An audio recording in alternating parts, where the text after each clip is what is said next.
নমস্কার বন্ধুরা, আমি অভিষেক। আমি রথিজিৎ চক্রবর্তী।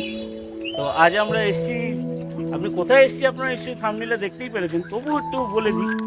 রানা ডাকাতের ডেরা, হ্যাঁ, যেটা ছিল একসময় সাধারণ মানুষের জন্য খুব ভয় আর ত্রাসের জায়গা।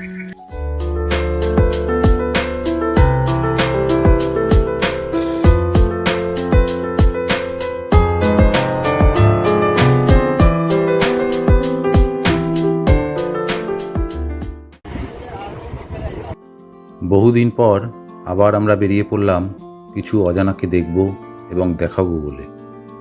বেলঘরিয়া থেকে সকাল 8:24 রানাঘাট লোকাল ধরে পাড়ি দিলাম রানাঘাটের উদ্দেশ্যে। নদিয়া জেলার এক পরিচিত শহরেই রানাঘাট, যার নামের জন্ম নিয়েই রয়েছে নানান তত্ত্ব। ট্রেনে যেতে যেতে চলুন খোঁজার চেষ্টা করি সেই তত্ত্বগুলিকেই। সবচেয়ে জনপ্রিয় তত্ত্বটা রয়েছে এক দস্যু বা ডাকাতকে নিয়ে। লোককথা বলে বহু বছর আগে এই এলাকায় রানা নামে এক ভয়ঙ্কর ডাকাত বাস করত। এই অঞ্চল ছিল তারই দখলে। বাড়তে থাকে তার রাজত্ব। মানুষ এই জায়গাকে বলতে শুরু করে রানার ঘাট। সময়ের সাথে সাথে রানার ঘাট বদলে হয়ে যায় রানাঘাট। আরেকটি মতে রণ বা রানা শব্দের অর্থ যুদ্ধ, আর ঘাট মানে নদীর ধার। ধরা হয় কোনো এক সময় এই এলাকায় একটি যুদ্ধ সংগঠিত হয়েছিল, আর সেই থেকেই নাম হয় রণঘাট, যা পরে রানাঘাট নামে পরিচিত হয়।